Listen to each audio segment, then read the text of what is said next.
참여 예수님, 가톨릭 청춘 어게인 실버당 2교시 시니어 강의의 첫 시간을 하게 된 홍성남 마테오 신부입니다. 저는 서울교구 가톨릭 영성심리 상담소 소장을 지금 맡고 있습니다.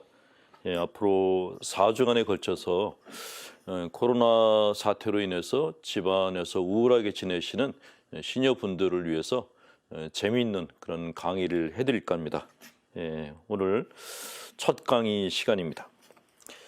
코로나 사태가 시작된 이래로 상거래가 끊겨서 소상공인들이 굉장히 힘들다고 이야기를 하죠. 우리나라뿐만이 아니라 거의 전 세계적으로 특히 가난한 나라에 있는 분들이 힘든 시간을 보내고 있습니다. 그런데 코로나 사태로 인해서 경제적 타격을 입는 것보다 더 힘든 일이 있습니다. 정신적인 타격이 사실은 더 심각하다고 볼 수 있죠. 심리학자들이 실험을 했습니다.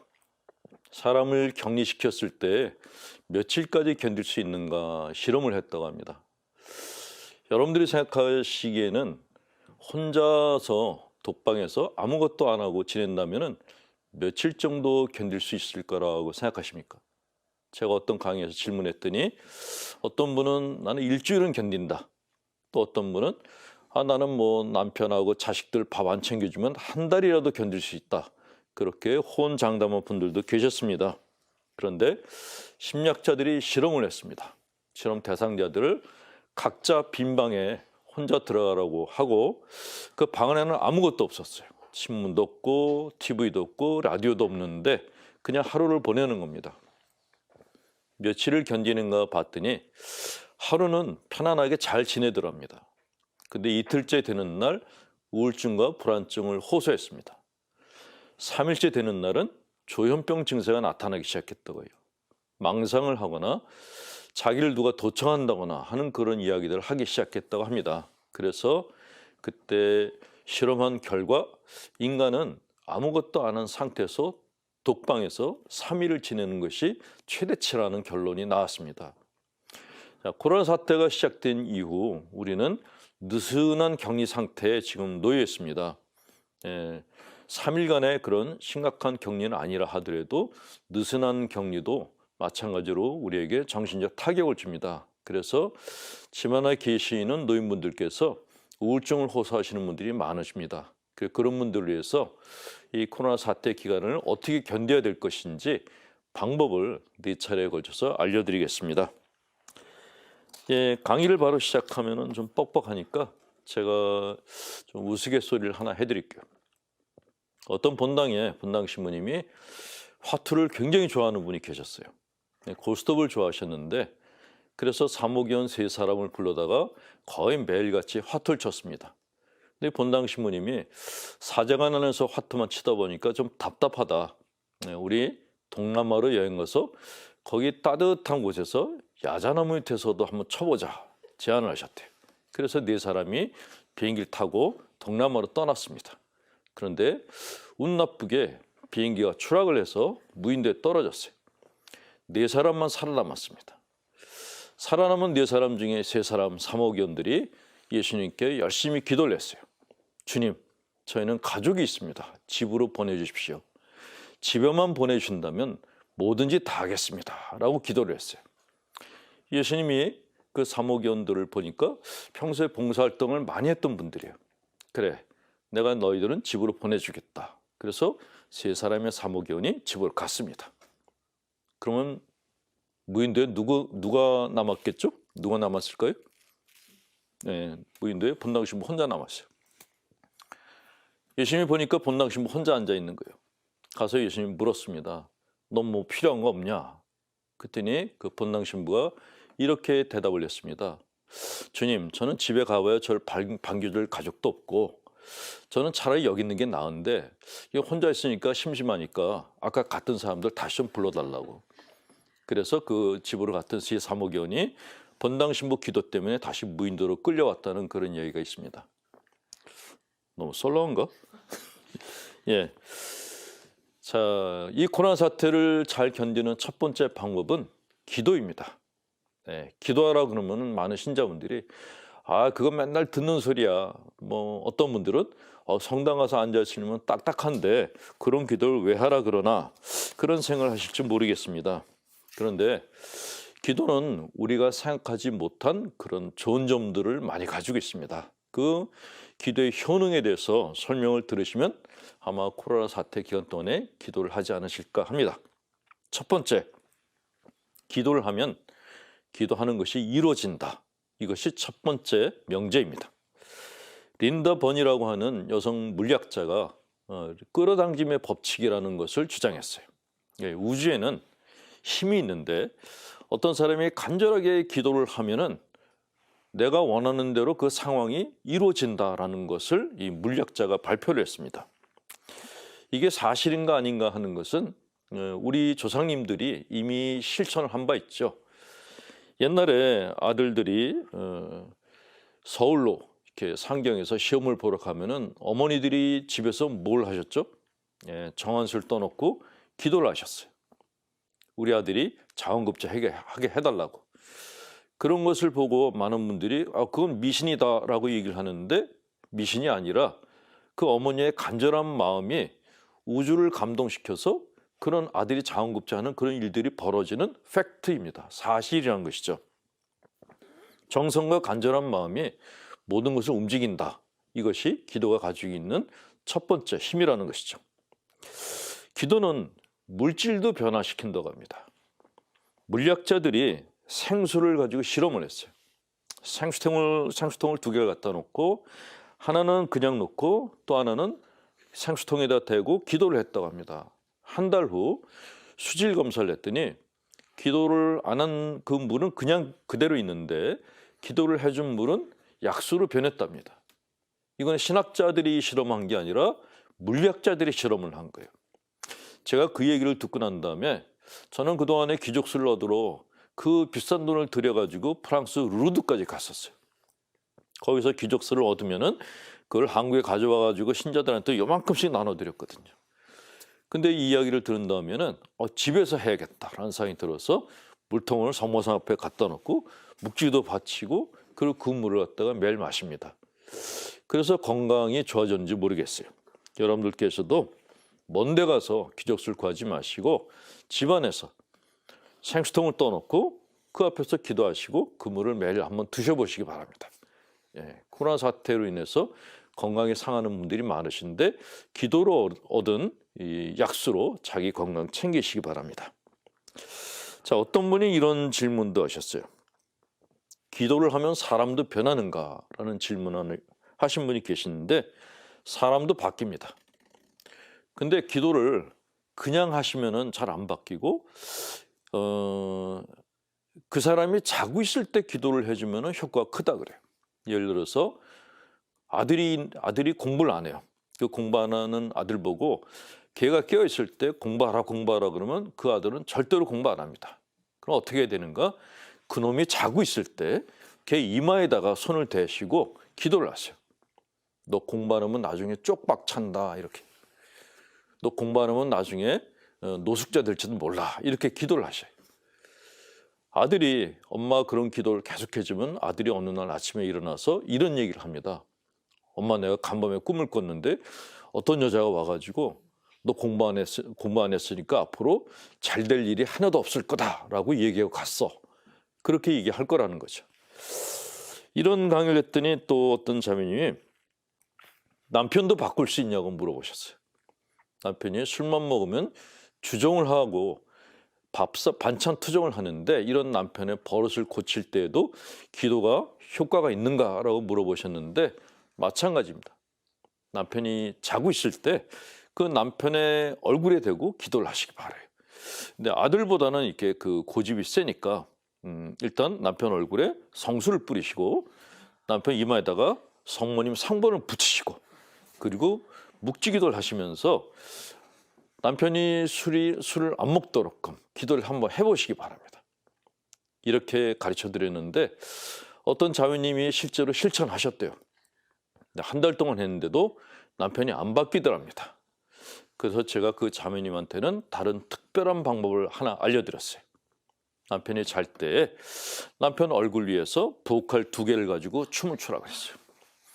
술 먹으면 죽는다, 술 먹으면 죽는다 하고 주문을 외우라 그랬어요. 그런데 그 자매님이 진짜 효과를 봤답니다. 남편이 아침에 일어나더니 여보, 간밤에 웬 미친 여자가 날 따라오면서 술 먹으면 죽여버리겠다고 소리쳐서 나 꿈속에서 죽을 뻔했어. 그런 얘기를 하더래요. 그리고 술을 진짜 끊었답니다. 자, 이것이 가능한 게 우리가 깨어있을 때는 의식이 활동하고 무의식은 활동을 안 합니다. 근데 의식은 굉장히 고집스러워요. 근데 자고 있을 때는 의식은 잠들고 무의식은 깨어 있습니다. 이 무의식은 거의 이렇게 무방비 상태예요. 그 무의식한테 내가 어떤 주문을 걸면은 그 무의식은 그 말을 그대로 듣습니다. 그래서 기도를 해주시려면은 가족들이 잘 때 기도해 주시는 것이 좋다라는 그런 말씀을 드립니다. 예. 자, 기도할 때 근데 주의사항이 몇 가지가 있습니다. 기도는 정확하게 하셔야 돼요. 어떤 수도원의 수사님이 휴가를 얻어서 시골로 놀러 갔어요. 예, 과수원 원두막에 앉아서 그 밭을 내려다보고 있는데 밭 저쪽에 웬 처녀가 쪼그리고 앉아서 일을 하고 있더랍니다. 그 수사님이 그 모습을 보니까 너무나 아름다워 보였대요. 그 수사님이 너무 가슴이 설레서 주님께 기도했답니다. 주님, 제가 수도 생활을 시작하고 처음으로 이런 기도를 바칩니다. 저 처녀가 저한테 인사 한 번만 하게 해주십시오 라고 기도를 했어요. 그때 주님께서 그래, 네 소원을 들어줄게 그러셨대요. 근데 주님의 말씀이 끝나자마자 그 처녀가 뻘떡 일어나더니 이 수사님한테 저벅저벅 걸어왔어요. 이 수사님이 너무 기뻐서 주님께 감사기도 바쳤습니다. 제 소원을 들어주셔서 너무 감사합니다. 근데 처녀가 이 수사님께 오더니 갑자기 수사님의 따귀를 때리면서 그러더랍니다. 처녀 똥 싸는 거 처음 봤냐? 라고 소리를 쳤답니다. 수사님이 얻어맞고 너무 억울해서 주님께 다시 기도를 했어요. 내가 기도했는데 이게 뭐냐고. 그때 주님께서 그러셨답니다. 나는 네가 해달라는 건 다 해줬다. 네가 처음부터 끝까지 저 처녀가 나한테 와서 살갑게 얘기하게 해달라고 자세하게 얘기해야 되는데 그냥 보게 해달라 그랬지 않니? 그래서 나는 네가 원하는 것만 해줬다라고 얘기하셨답니다. 그래서 기도하실 때는 기승전결을 다 얘기하셔야 됩니다. 자, 일본에 기적을 일으키는 성모상이 있어요. 우리나라 시어머니 한 분이 며느리가 임신을 못해서 걱정이 돼서 수소문을 했더니 일본에 있는 그 성모상 앞에 가서 기도를 하면은 임신이 백발백중 된다는 이야기를 들었어요. 네, 그래서 며느리를 대신해서 시어머니가 그 일본 성모상 앞을 찾아갔어요. 가서 하소연을 했습니다. 우리 며느리가 임신을 못하고 있는데 우리 며느리가 임신하게 해달라고 기도를 했어요. 그런데 기도가 끝나자마자 그 일본 성모상이 고개를 끄덕끄덕 하더랍니다. 이 시어머니가 너무 기뻤어요. 그 한국으로 돌아와서 며느리한테 내가 가서 기도했더니 일본 성모님이 네가 임신하게 해준다 그러셨어 라고 얘기를 전했습니다. 그리고 몇 달 후 시어머니가 임신을 했습니다. 너무 기가 막혀서 시어머니가 다시 일본 성모님을 찾아갔어요. 내가 며느리 임신시켜달라 그랬지 누가 날 임신시켜달라 그랬냐 항의를 했어요. 근데 성모님이 옆에 있는 일본어 통역하는 사람한테 뭐라고 그러시더랍니다. 그 통역이 이 시어머니한테 이렇게 통역을 했대요. 네가 한국말로 해서 내가 못 알아들었다. 네가 이렇게 하길래 네가 임신시켜 달라는 줄 알고 내가 그냥 그렇게 해줬다. 미안하다. 그러시더랍니다. 그래서 해외 성지순례 가셔서 기도하실 때는 그 나라 말로 하셔야 돼요. 예, 우리말로 하시면 안 됩니다. 자, 세 번째 주의사항. 기도할 때는 너무 많은 걸 요구하시면 안 돼요. 네, 어떤 총각이 백수예요. 시험 공부를 하고 있는데 가진 건 아무것도 없었어요. 이 총각이 고민하다가 성당을 찾아가서 기도를 했습니다. 주님, 제 소원을 들어주십시오. 제 소원을 들어주시기만 하면 제가 평생 주님을 위해서 봉사하겠습니다. 그랬어요. 그때 주님이, 십자가에 계신 주님이 갑자기 대답을 하셨어요. 그래, 네 소원이 뭔지 말해봐라. 그랬어요. 그 순간 이 청년이 머릿속이 복잡해졌어요. 청할 게 너무 많은 거예요. 시험을 붙어야 되니까 좀 머리를 달라 그래야 되나? 아니야, 머리만 좀 뭐해? 돈이 있어야지. 아니야, 돈만 있으면 뭐해? 이쁜 처녀가 있어야지. 결혼을 해야지. 뭘 달라 그럴까? 막 머릿속에 고민하는데 예수님이 갑자기 소리를 버럭 지르셨어요. 십자가에 매달리는 것도 힘든데 얘가 금방 대답을 안 하니까 짜증을 내신 거예요. 빨리 말해 짜샤 그랬어요. 청각이 너무 급해서 세 가지를 다 얘기했어요. 머리, 돈, 여자. 그래서 예수님께서 약간 마시간 처녀를 갖다가 선사했다는 그런 얘기가 있어요. 아직도 이해가 안 되시나요?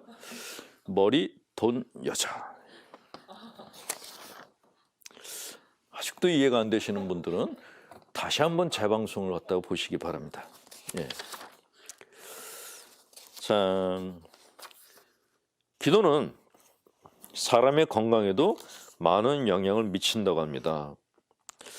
심장병 전문의인 벤슨이라는 의사가 노인들을 대상으로 장기간 관찰 실험을 했다고 합니다. 노인들 73명을 선발해서 반은 혼자 기도하는 시간을 반드시 갖도록 했고 반은 그냥 살던 대로 살게 했다고 합니다. 그리고 3년을 관찰했는데 3년 후에 기도와 명상을 한 노인분들은 다 건강하게 살아계시는데 그렇지 않은 노인분들은 4분의 1이 사망을 하셨다고 합니다. 또 아침 저녁으로 기도를 하는 분들은 혈압이 낮아지고 병에 대한 면역력이 생긴다는 결과가 나왔습니다. 수도원에 사는 사람들이 대개 장수를 하는 이유가 그런 이유라는 것이죠. 규칙적으로 식사하고 규칙적으로 기도를 해서 건강하다는 것이죠. 이것을 일본에서는 정숙치료법이라는 것으로 활용을 했습니다. 그러니까 정숙과 선을 결부시켜서 우울증이 심한 사람이나 불안이 심한 사람들을 열흘 동안 안정 명상을 시켜서 치료를 한다고 합니다. 이 치료 효과가 굉장히 커서 일본의 많은 기업인들이 이 정숙 치료법을 갖다 시행한다고 하죠. 자, 그럼 왜 홀로 있는 기도 시간이 사람에게 좋은 것을 주는 것인가? 심리학 교수인 시드펠드라는 사람이 이런 말을 했습니다. 사람은 혼자 있게 되면 내부 외부의 모든 자극에 아주 민감해진다. 그리고 처음에는 홀로 있는 것에 대한 불안감, 무기력감을 느끼지만 시간이 가면서 자기 안으로 깊이 들어가서 아주 깊은 경계에서는 영적 체험을 하기도 한다. 그래서 신과의 관계를 새롭게 하고 우주에서의 조화의 통일을 이룬다고 말합니다. 그래서 주님께서 틈만 나면 산에 올라가셔서 기도를 하셨던 것입니다. 또 아프리카나 아시아 영성가들은 한결같이 고독을 통한 자기 통찰을 하기 위해서 사막으로 들어갔습니다. 신부들도 마찬가지입니다. 신학교에서는 낮에는 소침묵, 밤에는 대침묵을 지키게 합니다. 이게 고독한 시간을 가지라는 것이죠. 또 신부들도 사제가 되고 난 다음에는 1년에 한 번씩은 꼭 그런 고독의 시간을 갖도록끔 의무화하고 있습니다. 이런 자기만의 홀로 있는 고독한 시간에 갖는 기도가 우리의 마음과 몸을 건강하게 만들어준다는 것입니다. 우리의 기도를 가장 잘 들어주는 분은 성모님이십니다. 제가 성모님에 대한 이야기를 하나 해드리면 제가 몇 년 전에 재개발 본당이 있었어요. 근데 그 재개발 본당이 너무 힘겨워서 성당 벽에다가 성모님의 초상화를 대형으로 갖다 붙였습니다. 2장을 붙였어요. 먼 데서도 사람들이 보면은 아, 저게 성당이구나 하는 것을 알 정도로 큰 성모상을 붙였는데 그 성모상을 붙인 다음에 철거하는 사람들이 조심하기 시작했습니다. 자기들이 철거 작업을 하는데 그 성모님이 자기들을 자꾸 째려본다는 거예요. 노려봐서 함부로 철거를 못한다고 얘기를 하더라고요. 예, 제가 그 얘기를 듣고서 그 성모님의 그림을 더 열심히 갖다 붙였습니다. 그리고 정말 몇 년 후, 5년 반 후에 보상을 충분히 받았어요. 땅도 없고 건축 비용도 충분히 없고 그리고 그 본당을 떠날 수 있었는데 그러한 성과를 이룰 수 있었던 것은 절대로 제 힘이 아니고 성모님이 도와주셔서 그런 결과를 얻었다고 지금도 믿고 있습니다. 예, 코로나 사태로 힘겨운 시간을 보내고 있는 시니어 여러분, 집에서 우울한 시간에 그냥 우울한 생각만 하지 마시고 기도하시기 바랍니다. 그냥 주님께 나를 몽땅 다 드리세요. 당신 마음대로 하시라고. 그게 바로 non-doing prayer입니다. 배짜라 기도인데 그런 배짜라 기도를 많이 하시게 되면은 일단은 신경성 질환들이 서서히 없어지기 시작합니다. 몸 안에 긴장이 풀려서 텐션이 없어지기 때문에 내 몸과 마음이 제자리를 찾을 수가 있습니다. 기도를 많이 하시면은 이 코로나 사태를 잘 견디실 수가 있고 코로나 사태가 끝난 후에 기도하신 것에 대한 보상을 성모님으로부터 충분히 받으실 수 있을 것이라 제가 장담합니다. 예, 기도하시기 바랍니다. 예, 오늘 강의는 여기까지입니다. 앞으로 3번 더 저를 만나실 수 있을 테니까 다음에 강의 들으실 때는 옆에다가 간식거리를 두시고 편한 마음으로 드시면서 제 강의를 즐겨주시기 바랍니다. 다음 시간에도 웃으면서 또 만날 수 있기를 바랍니다. 예, 들으시느라고 고생하셨습니다. 홍성남 신부였습니다.